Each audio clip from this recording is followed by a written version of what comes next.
Ladies and gentlemen, welcome back to Social Authority. I am Pat Hilton, accompanied by JDUBB, Amarillo's finest local home buyer. We're going to be talking about the state of the real estate industry, interest rates, all the crazy talk, how it can affect you as an investor, and how you can win big in 2026. Welcome back to the show.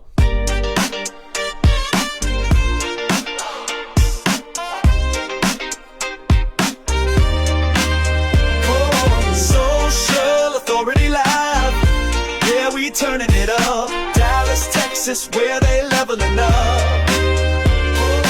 You the star, now the stage is yours. Lights on blast, can't ignore. Film posts, get verified, it's your time.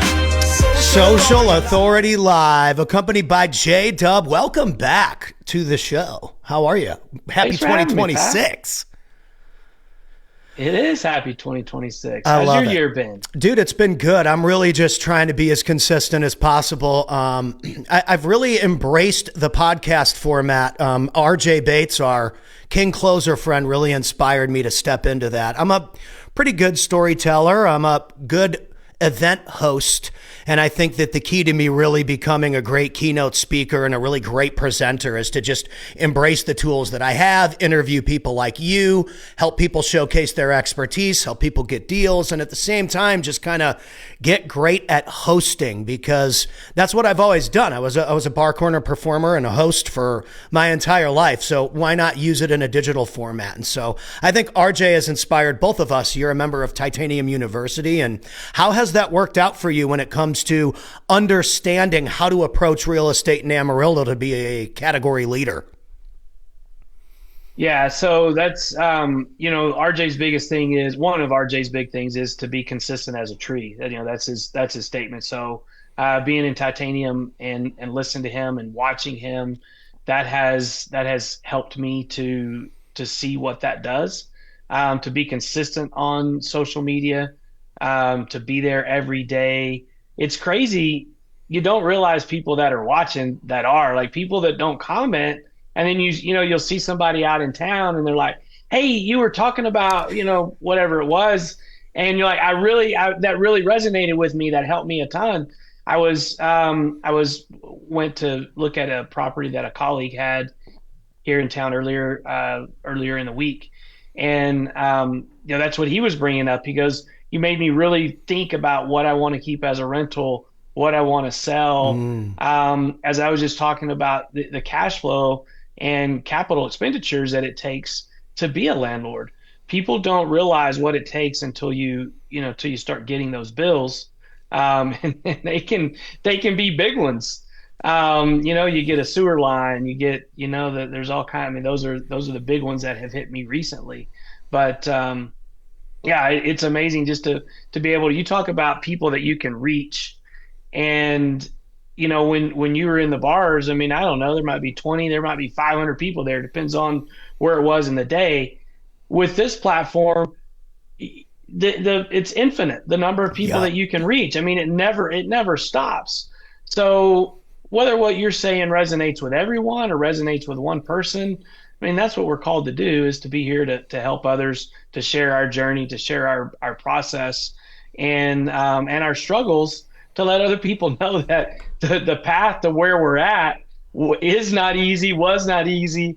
It was never designed to be easy. No. So, that's what I gather. And RJ shares that a ton. I love that. And I love the transparency. And I think that, and I was talking to somebody about this yesterday, I've never seen another business category outside of maybe acquisitions of actual companies, but real estate acquisitions and business acquisitions, they almost have the same formula.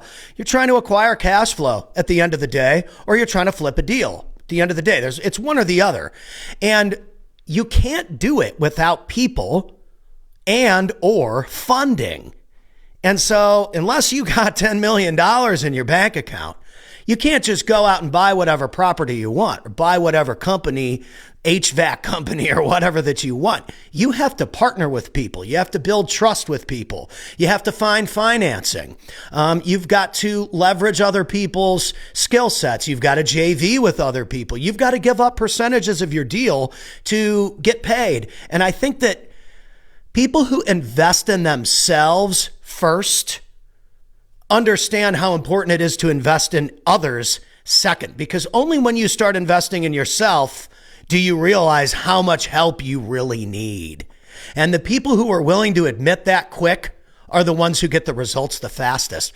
How has it helped you to be in, because it's helped me, and I don't even talk that much in that group. You know me, and I got a big mouth. I don't post a lot in that group because, let's face the facts, it is not my it's not my forte. I don't know the business like you and RJ and some of those guys do. So I'm kind of a silent observer, but how has it helped you to be in a community, a digital group that you can access 24/7 with people that are doing deals consistently, even when the market seems like it's dry? I'm seeing people posting profits in that group. How important is that? Well, it's huge to see other people's momentum, other people's successes, because again, as I said earlier, we all struggle, and it's good to be able to share those struggles with others as well. But to see that other people are getting traction, I mean, we're all rooting for one another. We should be, right?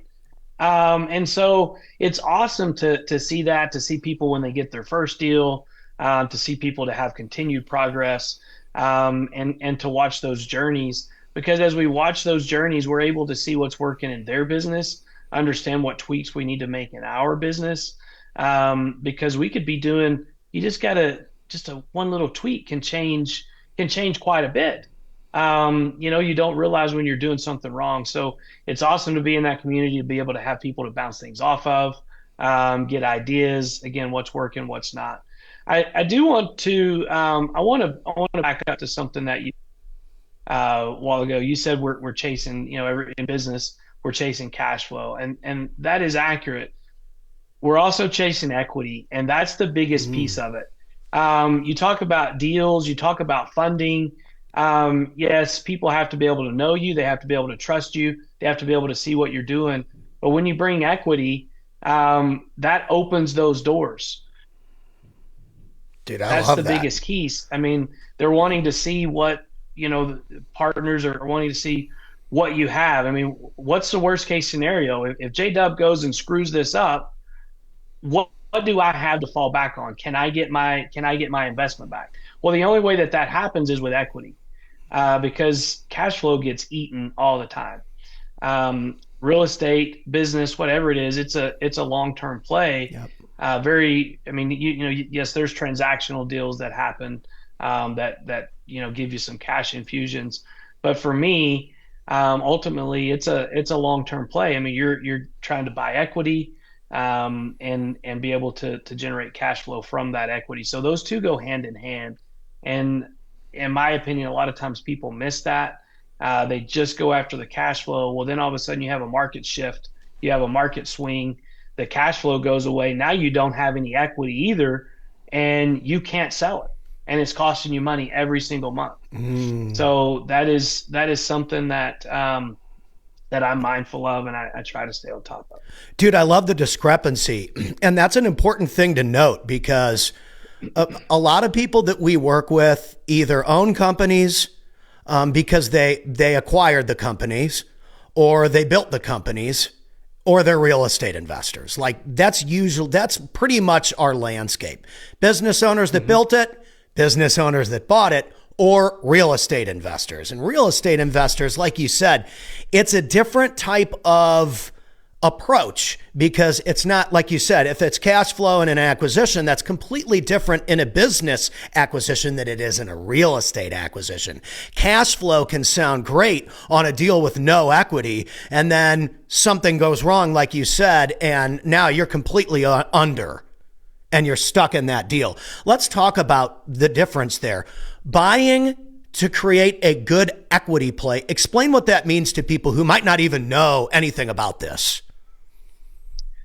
So for me, when I look at stuff, I try to figure out what can I sell this for in 30 to 60 days.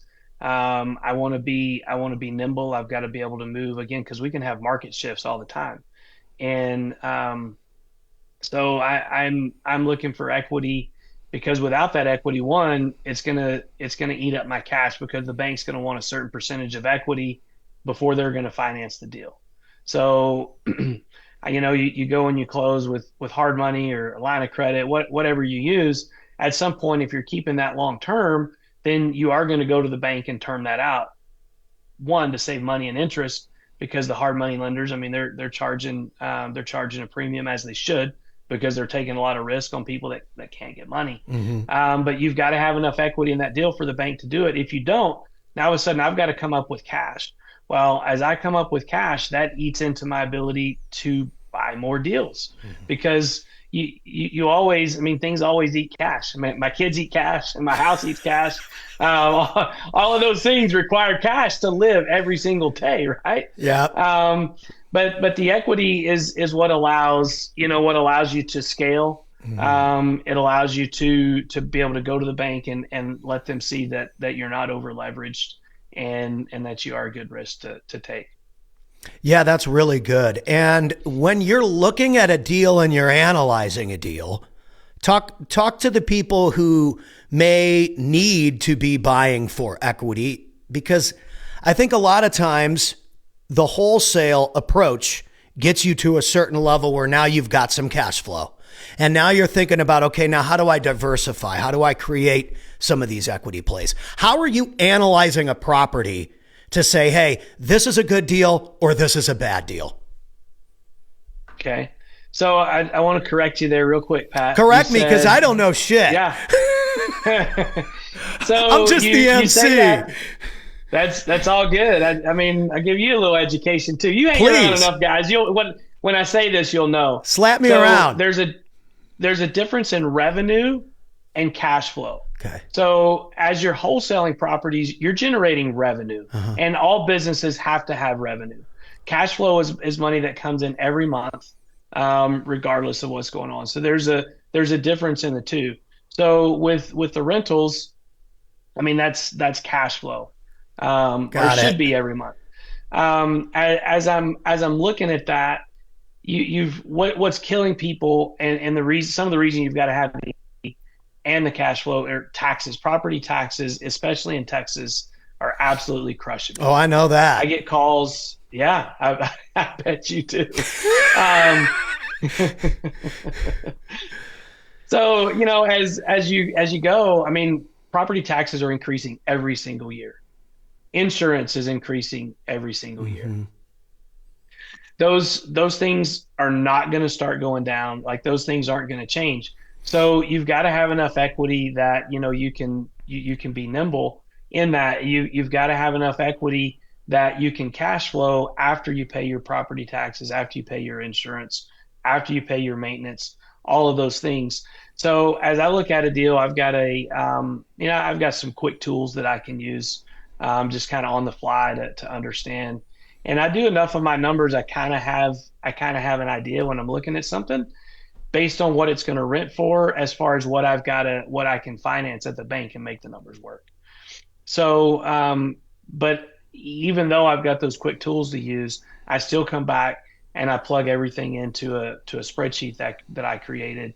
I plug in the potential rent rate. I know what my term is going to be. I know what my rate is going to be. I estimate my taxes, I estimate my insurance, and I look at what that net's going to be. And for me, I need a minimum of $200 a month, and that's a bare minimum. Now, just to back up a little bit on that is like a C-class property, because in a B-class or A-class property, without a ton of equity, without being like 40 to 50%, you're not going to be able to have any cash flow. So will I buy a deal that is zero cash flow? And the answer to that is yes. If I'm going to get a lot of appreciation, which is ultimately what we're chasing, as well as we invest, then I will buy a deal, and it'll be kind of a wash at the end of the day. if I feel like I'm going to get enough appreciation over the next 5 to 10 years. So, and for me, that's just a difference of having more cash tied up. I could get more cash tied up and create that cash flow. But it just depends on everybody's business and how you want to run it. But there's a whole different way of doing that. But if you do too many of those, now all of a sudden you've got to generate a whole lot more revenue every month to cover those things. And so in a perfect world, a rental should pay for itself, should give you just a little bit to get by. At the end of the day, someone else is going to live in that house. They're going to pay for that house, and I'm going to be net $0 in that house at some point in the future. That's the ultimate goal. Yeah, I like that. Yeah. And again, the revenue and the cash flow, two different measurements. And I think that too many people come on the internet and they're like, oh man, I did freaking multiple 7 figures in revenue. And it's like, okay, well, but what was your net I call it net profit, cash flow, different words for that stuff. So I like the clarification there, because if your net profit's 0, you didn't make any freaking money. And so anybody out there, do not get confused or mind boggled by these big, huge revenue claims when there's no net profit and they can't pay their bills. These are not people that are showing you the back end dynamics of the actual deal. So I love the clarification there. And so when you're in Amarillo, you're probably, 4 hours west of me here in like Plano area, right? Yeah, closer to 5. And it's dude, kind of northwest, but yeah. These markets, and again, this is just based on consensus reports. These areas are going to be continually flooded with new people moving into these areas. DFW, Austin, Texas, San Antonio, Houston, places like Amarillo. People are going to continue to move to Texas because it is becoming alarmingly expensive in different places because of different decisions that are being made. I think I said that in a pretty neutral way. But there is a lot of opportunity. Tax is going to be high in one way or another, no matter where you live. Like you said, property tax here is high. But no state tax, no this tax, no the other tax. I mean, they get you in other ways.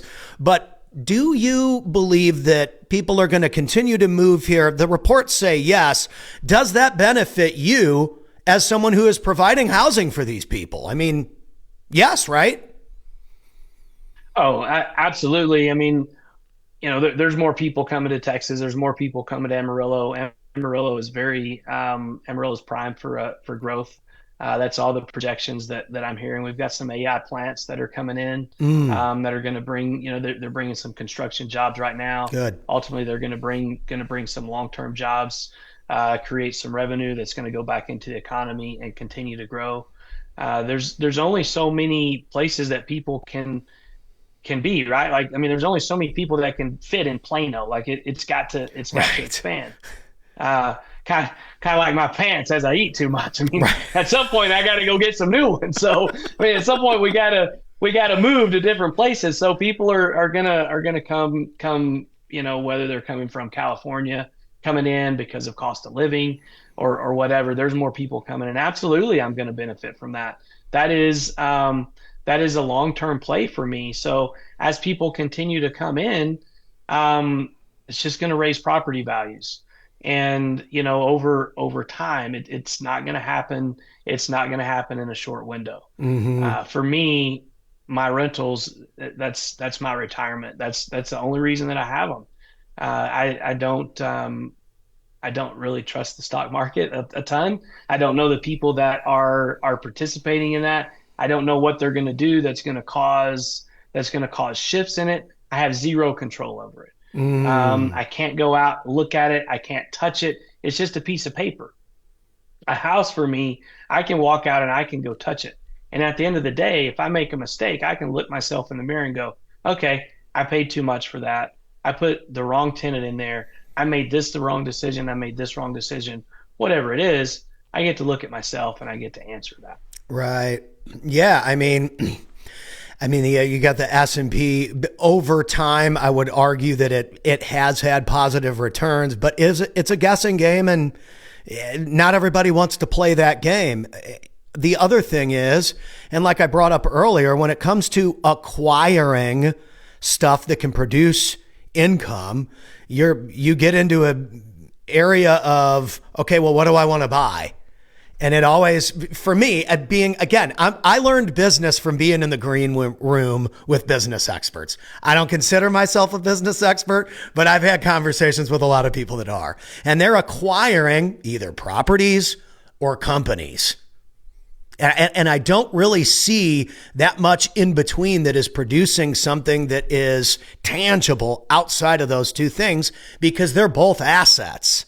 Like you said, if you own a property in Amarillo, Texas, that's been there since 1988, and the market rate for rent is X, and you paid Y for it, and you can cash flow Z outside of expenses, well, then that is a tangible formula that produces a number and a result. And the same thing goes for a business acquisition. If there's an HVAC company that's been in business for 30 years, they're doing $5 million in revenue. The net profit is, $1.5 million. Then you can put an operator into that. And outside of the loan, you can cash flow X in net profit. And that is a formula that's proven. And so I think that people are starting to change their view on business, because now we have the tools and we have the access. Whereas 15, 20 years ago, same thing goes for the music industry.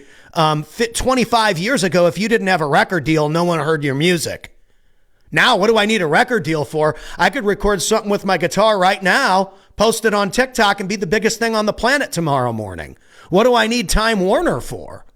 The same thing has happened where, it used to just be Wall Street. Now it's Main Street, and we run Main Street. And so I think that investors in all different types of verticals have the advantage today if they're willing to get into the right rooms, if they're willing to get around the right environment of people, if they're willing to get around a community of leaders that can help guide them over to the goal line with their specific goals. And it's never been like this. And what's, like you said, with social media, I mean, dude, you could call somebody on a Facebook call from the other side of the world and get business advice for 15 minutes that could change your entire life. That wasn't possible 10 years ago. It's possible now. So Absolutely. So go ahead, Pat. Sorry, no, I was going to say, and you've taken advantage of this. I love this about you, is that you're constantly surrounding yourself with people that are doing deals, people that are acquiring properties, people that are acquiring equity plays, and it's benefiting you, because look at how knowledgeable you are, even just compared to a few years ago.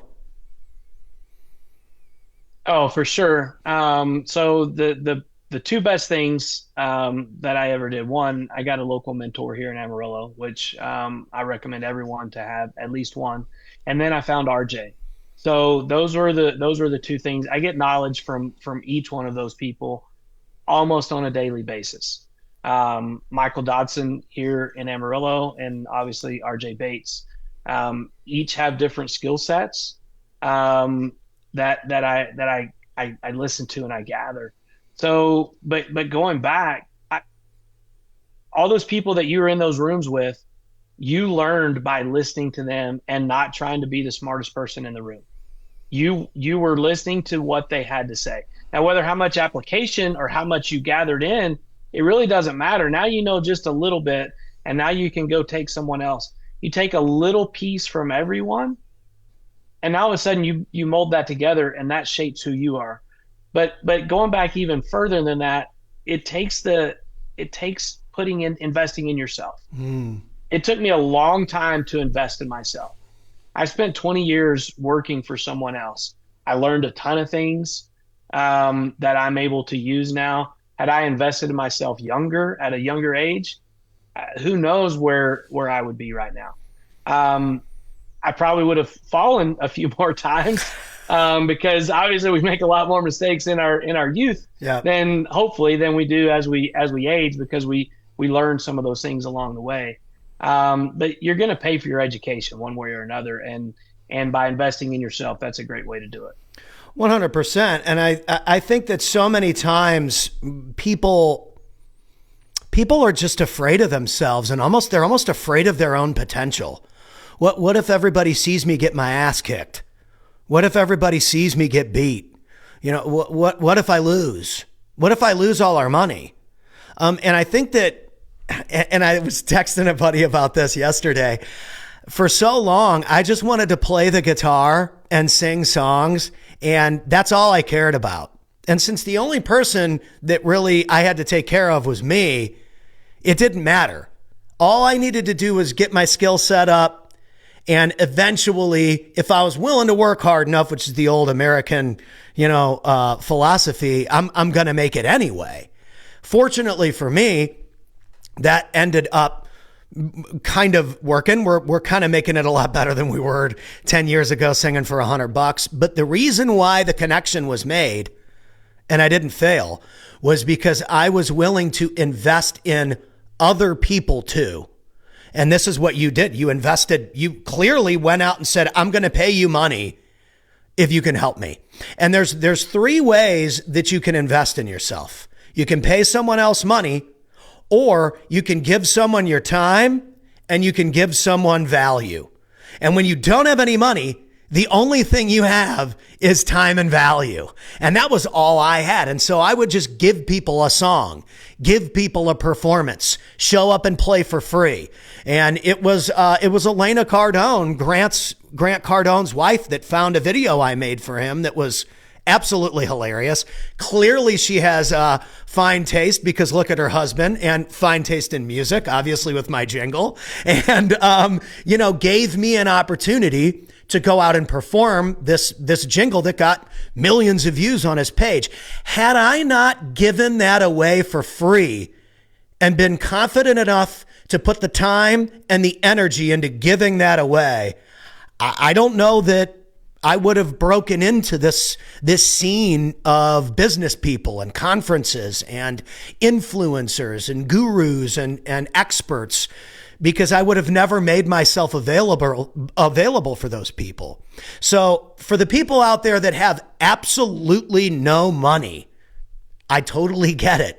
The best thing that you can do is be a valuable resource for the people that do have money. And the reason why I think Cardone, out of everybody, caught my attention, and even over Gary Vaynerchuk. I like Gary V, and I think Gary V's street hustler mentality is good. But the one thing I disagree with Gary on is you're just as happy in a Ford Escort as you are in a Porsche. That is false. I own a Porsche. And I am much happier in my Porsche than I ever was in a Honda Civic or in sleeping in my van. And so I appreciate that. But Grant Cardone's philosophy of you got to make so much money that you can help pay others, you can hire others, you can hire mentors, you can do more deals, and you cannot be selfish about needing 100% of anything. I think that is a really, really strong argument for the fact that you guys have got to go out there and get so good at what you do that you get paid. And the only way to do that is to be willing to step into the strike zone and swing the bat. And so don't get those two things confused. There's nothing wrong with putting yourself out there and bringing value, but I think that he slapped me just like you did earlier on the equity and the cash flow and the revenue, and was like, listen, man, you need to learn how to get paid. And if you want to sing Wonderwall in the corner forever, that's great. I suggest you start selling video marketing and social media management, because literally everyone on the planet needs to do that. And guess what? You can do that at home with your wife and your kids, and you'll never freaking sing Wagon Wall. Instead of calling it Wonderwall or Wagon Wheel, he called it Wagon Wall. You'll never sing Wagon Wall in the corner again, man. Come on, man. You're too good for that. Now you're hanging out with Uncle G. You can almost hear him saying it. And I remember walking out of Mandalay Bay with my guitar that day and being like, he's fucking right, dude. He's right. But here's the lesson. If I would have quit on the guitar dream at any point before that, when I was homeless, broke, singing for pennies, I wouldn't have gotten that piece of advice. I never would have started the video marketing agency. I never would have known that out of all these skills I have, this one that I was overlooking was worth millions of dollars. Till someone that saw value in me that I didn't see in myself pointed it out. Dude, you're a great speaker. That first minute of your show, that was the best part of the whole show, man. Like, I didn't even play anything. That's what you need to sell, man. I went from singing in the bar corners to singing on the biggest stage in the game. Hire me for your videos. Well, you see me say that every single day now. Who do you think gave me that pitch? Grant. But if I never... He's done it a time or two, right? If I never would have had the kahunas to admit that he was right, and I was just too stubborn to admit it, then I would have deserved to not make it. And I think that people all the time get great advice, and they just don't want to admit that they need to take action on that advice. And then they hesitate, and then they wonder 5 years later why they're not getting results. How do we help those people today, the people that are hesitating on potentially investing in that real estate property or chasing a wholesale deal or driving for dollars? They got no cash. They need a deal. This could save somebody's family. What do you have to say to those people that are hesitating? They've got the advice. They know us on social media. Maybe they're just afraid to ask. How do we help those people? First, I want to go back. I think some of it is fear. So I want to address the fear. People have a fear of working for themselves and generating money for themselves or working on commission. Okay. They want to go to a job and they want to get paid for what they do. And Grant said this. I mean, this has been over 10 years ago that I heard Grant say this.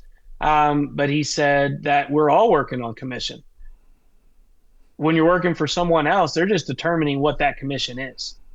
When you actually go out and do it for yourself or go work on a commission basis, now all of a sudden you're generating how much that is. When you go for yourself, now it's 100%. No one puts a cap on it. And I think that's what he was telling you is get out, open up the horizons, quit working for someone else, letting them dictate how much they're going to pay you. Yeah. Now you get to go out and determine your value. Because as soon as you stop producing enough for that company, guess what they're going to do? They're going to fire you. You were working on commission anyway.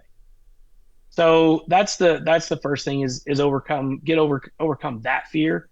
The second part is put your pride aside. The people that are going to laugh at you and not support you, like that's only going to happen for a little while, and you can block them out.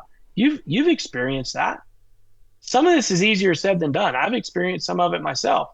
But you've got to block those people out. They're not going to be there forever.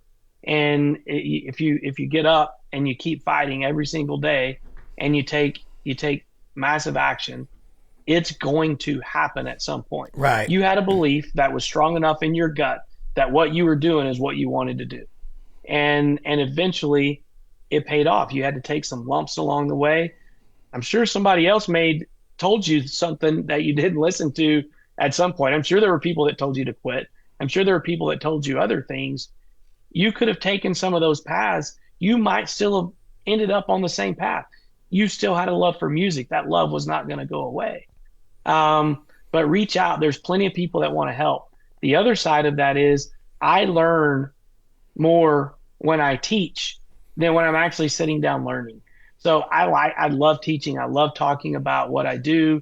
I love talking about my failures. I love talking about my failures more than I do my successes. We all have successes and we can all tell success stories. Right. But talking about the failures and being able to teach from those helps hammer that home. And so those are the things that I would say that you need to do if you're struggling and you're scared. Man, reach out. We've all been there. I didn't live in my van, but I wasn't too was just a step or two away from living in a van at a point in my life. My buddy was telling me, he's like, next time you're talking about living in your van, make sure that you have the video editing team edit Chris Farley into the clip. Living in a van down by the river. And like I told him too, it's like, man, the good thing about the fact that I was living in a van is most of the time I would travel from St. Louis to Seattle, all the way down to San Diego and play the West Coast, then drive all the way back to St. Louis. So most of the time I was living in a van down by the ocean. It wasn't really that bad of a deal. If you're going to live in a van, it might as well be in La Jolla, California. So we had some input here. You tagged Jason Strickland and he wrote like an essay in a comment of things that he wanted us to cover. So one of them was from Rube to Ruby on social media. What does that mean?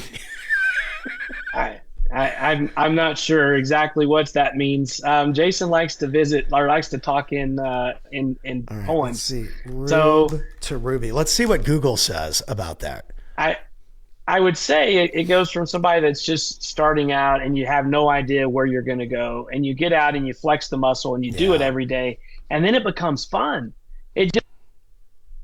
It becomes easier to talk. Mm-hmm. So we think about going to the gym and working out and doing all these things.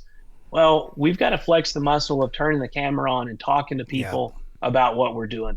That's what I would say that he's doing. So, or that what he's referring to. And I would suggest anybody that's sitting out there, turn the camera on, tell people what you're doing, talk about it on social media, what you're doing. People are going to support you and reach out. The amount of support that you will get for being transparent about where you really are will shock you. Again, I was literally backstage with Grant Cardone after performing at his event, and I don't even know that he knew it till I brought it up to him and said, hey man, I'm singing for $100 a night at bars.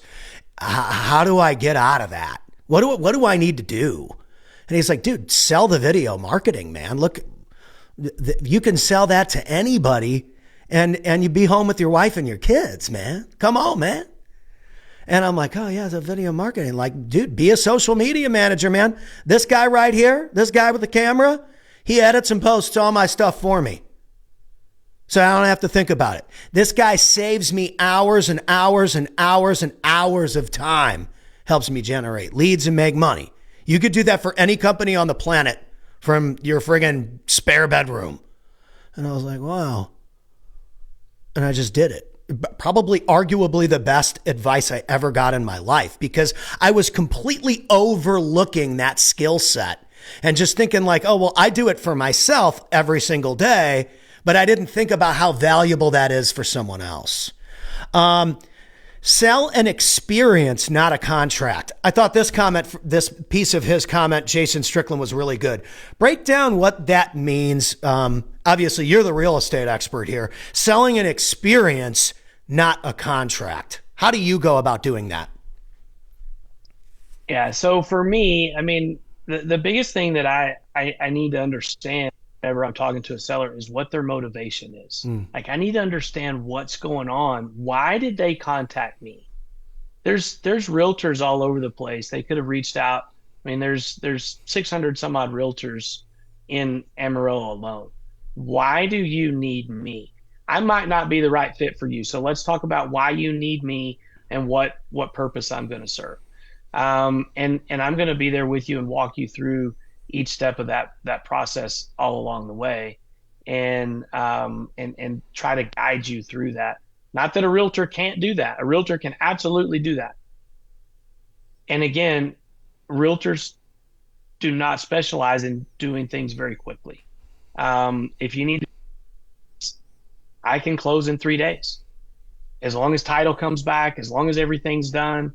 I stopped the foreclosure the other day, like minutes before the sale.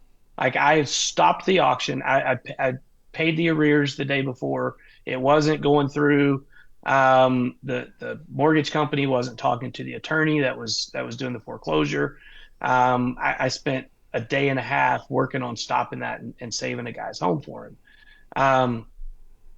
At the end of the day, I don't know exactly what I'm going to do with that. I mean, we talked about selling the house. I might buy the house from him, let him stay there and rent it, keep his rent affordable.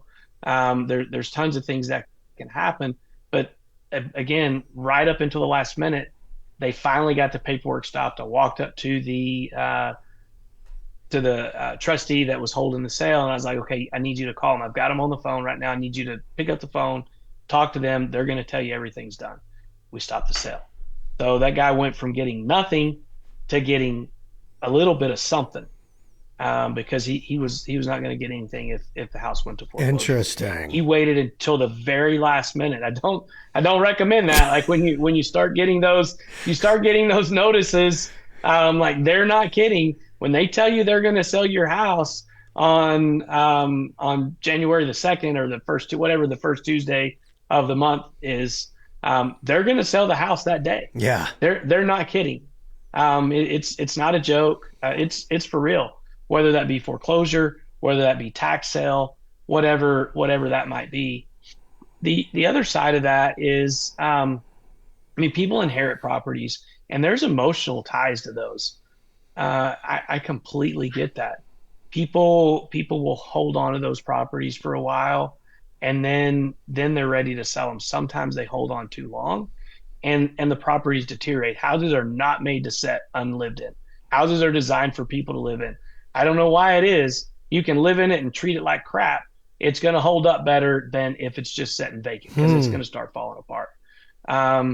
So, I would suggest to talk, and I've talked to multiple people through that process, what that looks like. People don't know what to do when they inherit a property. I am not always the solution for them. And, depending on their needs and their wants, I want to sit down with you and talk about that and figure out what the best solution for you is. Obviously, I'm in a group of wholesalers that assign contracts. I have no problem assigning a contract. I have no problem with anybody that is assigning a contract. What I do have a problem with is not being transparent about what you're doing and what the process looks like. If you're not buying the house, tell them what you're doing. Jerry Norton talks about this. RJ talks about it. There's regulations coming across everywhere, and there's like 20 states that have regulations. And this was something Jason said. How non-disclosure by the wholesalers ruins the reputation of the buyer and the wholesaler. This was in his statement. So yeah, you're touching on absolutely. that. So, you've got to be, in my opinion, you need to be transparent about what's going on. These people, they have one house. This is their home, or this is their parents' home that they inherited. They have things that they've got to take care of. And if you don't explain the process, if you don't educate them, if you don't have your numbers right, then all you did was waste their time. So, it's another thing I want to touch on is comping and underwriting as wholesalers are looking at deals. Know what you're doing and get back to the people. If you've made a mistake, I can deal with it if you get back to me in a day or two and go, hey, listen, this is too high. This isn't going to work. I can deal with that. I can't deal with it if you tell me you're going to close in 30 days and on day 27 you call me and go, yeah, sorry, just kidding. So that's a challenge, and that's why some of the regulations are coming in place. Is that we're affecting people's lives, we're affecting their livelihood, and doing more harm than good. So being in communication, being transparent about what you're doing, those are keys as you're wholesaling. As a buyer, I'm upfront about that when I walk in. I'm telling them a number. I'm like, listen, I'm going to close on this house as soon as title's clear. What do you need? Do you need the money that fast? Do you need some time to get your stuff out? I will oftentimes, especially if people are needing the money, I will close on the property and give them a couple weeks to move and because they need money.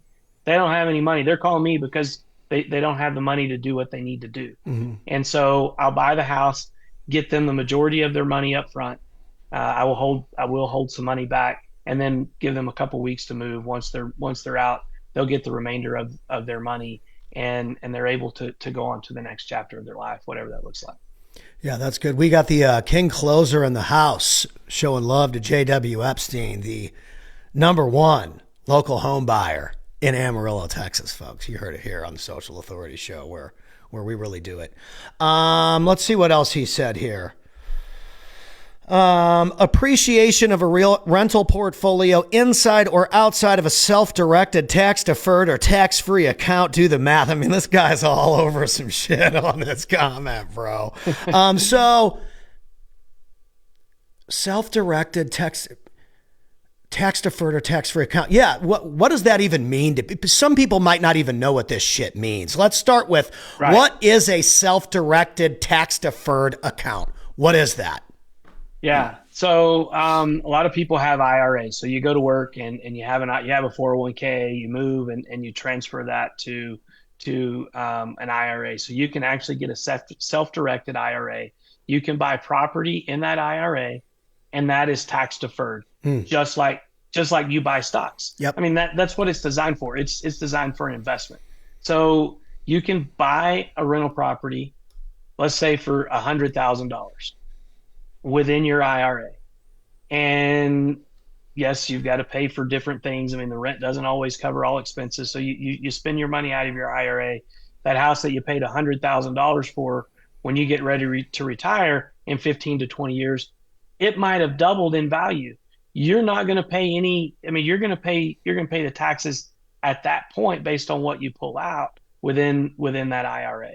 So you get some tax deferment there. You're not gonna pay those things. You can actually lend money out of your IRA to people like myself that are investing, that are buying houses. So if you're like, okay, I'm getting 6-7% in the market, and you can find somebody to lend money to on a house, you can actually physically go out and touch. And you can figure out, splits that work from there and kind of be involved and learn things and make money at the same time. That goes back into that account, and it's tax deferred until you retire and you start pulling it out and whatever your tax bracket is at that point. Yeah, that's nice. I like that. And then tax-free account. Do the math. I think what he's saying is self-directed, tax-deferred versus tax-free account. You want to do the math on which one's better for you, I think is what his comment is saying. It is, and Jason is next level on some of that stuff. He and I have visited about the tax-free accounts. I'm not as familiar with those, so I can't really understood. And then he said the importance of hats in Texas for the bald brotherhood. I mean, I've still got some hair.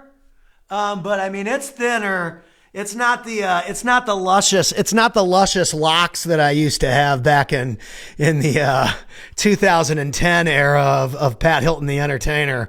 But it's there. The importance of hats.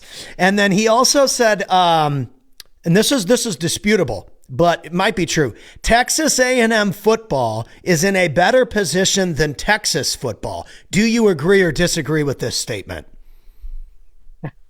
No comment. It's let's wait and see what. Obviously, I'm an Aggie, but they beat us the last 2 years. So let's just show up next year and see what the scoreboard says. But obviously, I like Coach Elko. I like what he's doing. I like the momentum he's building there. I like the way he's building the program. So obviously, you gotta put in the work and. You never know how the ball is going to bounce. I love it. Drinking in your past and drinking today was the final thing. I don't drink anything anymore. I'm one of these people that, like, if I do anything, I'm doing it all the way. Like, you know what I mean?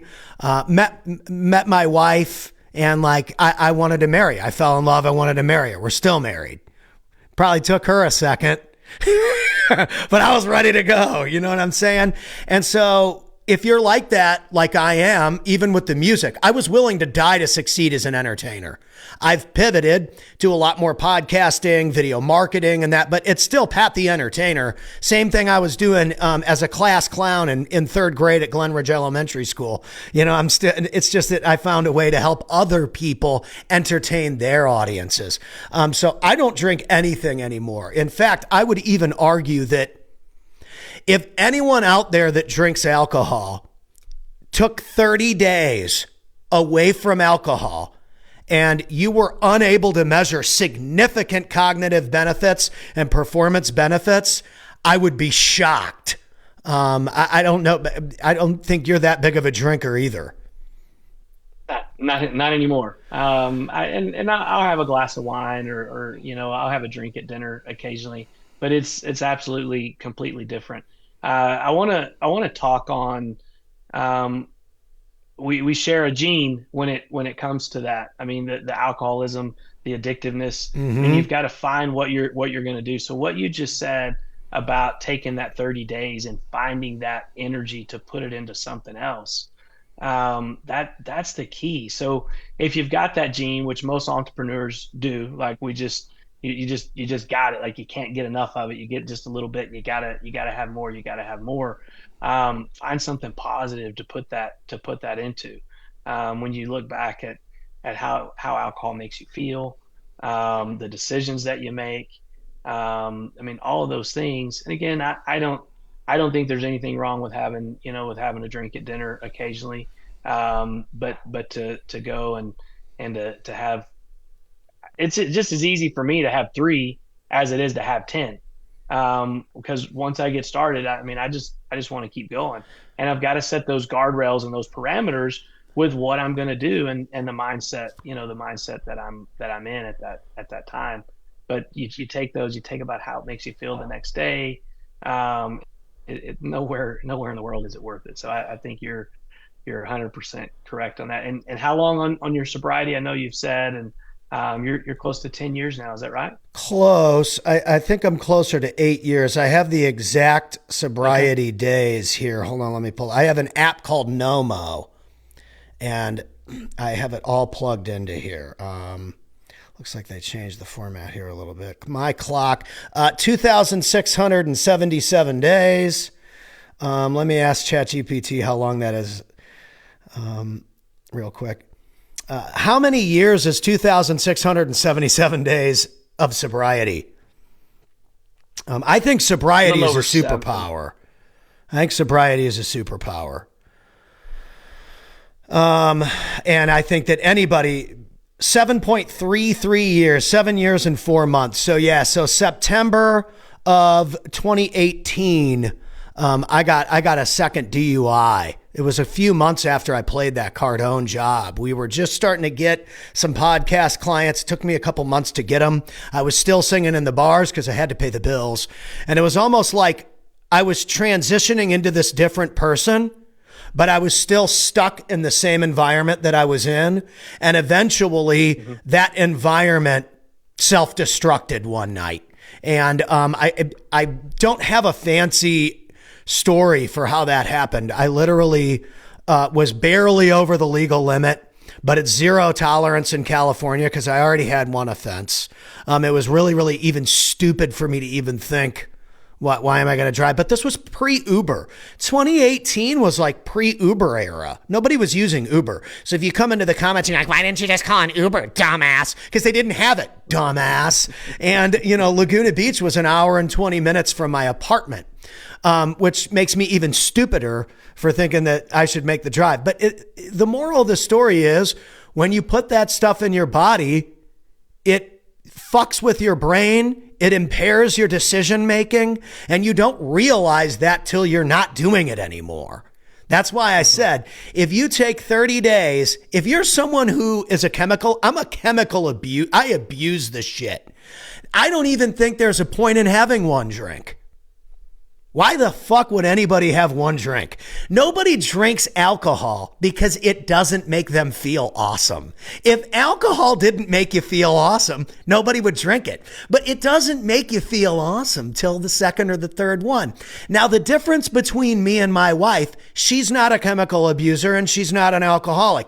She can drink 3 drinks, feel giddy and feel good, and stop. Once I start to feel giddy and feel good, I want more. I want to get into the danger zone. I'm an idiot. And I had a really hard time admitting, because I had to go to a million meetings, a million this, a million that. I had to wear an ankle bracelet on my ankle and serve the state of California probation department. Dude, it was a freaking disaster, and I deserved every bit of it. But when you're in a room with people, and I was forced to be there by the state. I didn't want to be there. When you're in a room surrounded by people who have destroyed their lives with alcohol, and the only thing that they have left, this is sad. I don't like even talking about this. The only thing that they have left is that hourly meeting that they go to every day. And I remember sitting in those meetings and being like, dude, if you can just not put this stuff in your body ever again, simple tweak, one simple tweak. All you have to do is just never drink ever again. And coming to this room is an impossibility. You'll never have to come back here again. And a lot of people, they need those rooms. They need those meeting rooms. Here's the reason why I fundamentally disagree with those rooms. They make you sit there and say, I am powerless. I don't remember what step that is. I am powerless. Wait. Excuse me. I have the power to say no and to stand up and say, I have a problem with this and I'm not going to do it anymore. But I refuse to sit in this room and hold hands and sing Kumbaya and say, I am powerless to anything. No way. Absolutely not. I am the only thing that I will surrender to is the Lord Jesus Christ. I am powerless. I am a sinner. You want me to get on my knees and do that one? Perfectly fine. But alcohol does not hold any power over Pat Hilton. The only way alcohol has power over you is if you give it power. Do not give it any more power. And this goes for anything in life. Somebody that pisses you off, stop giving them the power over your mental state. Not getting on the treadmill or the Stairmaster. I love the Stairmaster. I hate going to the gym. So I bought one so that now I have the power to determine every day I'm going to get up and I'm going to get my ass on the Stairmaster and I'm going to use it. I am not powerless to the fact that I don't want to go across the street. I have the power to say, I'll just put one in my garage. Take the power back. And this goes for anything in life. You are not powerless out there. So anyway, that one little fundamental, I'm only powerless if I give it power. So if I just don't give it any power, I win automatically. And again, some people need that.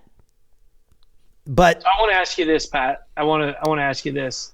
So in that moment, you just met Grant, and you'd been given your next chapter, if you will. Mm-hmm. Do you think if you don't get that DWI that you actually make the change? Do you think that was a turning point for you? That was rock bottom. That was the bottom. You're like, okay, I have to do something different. Because even though you'd met with Grant and you had that and you kind of had your break, you very easily could have stayed in that rut and never done anything with it because of what you were saying, because you allowed alcohol to have that power and to control you versus you controlling it. Yeah. I like that. No, I don't think I would have made it without the DUI. I think that the DUI was the clothesline from hell, or the stone cold stunner, or the whatever you want to call it. That was like, all right, well, once I met Uncle G and I played that event, I realized I'm capable of so much more. I knew that, but I had to kind of prove it to myself. And the conversation I had with him, by the way, was like 17 seconds. Hey man, I'm singing in the bars, blah, blah, blah, blah, blah. I know you're busy. I know you're about to go back up there, but like, what do I need to do? Like square in the eyes to make the change and get the hell out of there with the skill set that I've got. Man, sell social media, man. Sell those videos, man. The video was good. Story was great. First minute was the best part of the show, man. Tell your story. Sell the videos. Be the social media manager. You get 10 of those. $5,000, $3,000 a month. You ain't never going to sing at a bar again, man. Come on, man. And I was like, oh, fuck. And then they're like, okay. Sherry Hamilton is like his like vice president. They're like, okay, thank you, Pat. Like, get the fuck out of here. But he put you at GrowthCon. I mean, dude, it was wonderful. But that little exchange of belief and the little tweak, do this. You're already doing it, bro. Sell that. I was like, oh. And I remember walking out of that place and being like, dude, you can do it. And I went to bed that night. Here's why I got the DUI. You ready? I went to bed that night and got down on my fucking knees and prayed to God to get me out of the bars and help me find the freaking social media people. I will do anything to get out of these bars. I'm going to play these gigs. I got to go back tomorrow night and play the job. But help me find the right people that are going to free me from that. Lord God, please. Just like I prayed for this gig, find me those people. And it was super funny because it was a real estate dude from Texas that signed up the day I got that DUI was the day that I got our first podcast client. His name's Corey Thompson. He's from DFW, the roughneck to real estate guy, trailer park man. Was the first guy to ever be like, yeah, I'll pay you X to help me get my brand going. And it was that night that I got the DUI. It was exactly what I prayed for. I got what I prayed for because now that you've got this DUI, your license is suspended. You can't even get to the bars anymore. And you got your first client, which barely covers your bills. All you need to do is get like 2 more. And boy, did I get 2 more. And then, since it was all these Texas people were the people that supported our company, we packed our shit and we left California. The second that I could get it signed off on, because I got all the basics handled, we bailed from the state of California. So no, I don't think that it would have worked the way that it is working if God didn't step in and be like, you're done at the bars because you prayed for me to come in and knock your ass out of the ring. And that's exactly what happened. That God stuff is real. So there's one of those steps at those meetings is surrender to a higher power. Everybody needs to do that. So that step I agree with. We want God to answer prayers in our way, on our terms. Oh yeah, we do, don't we?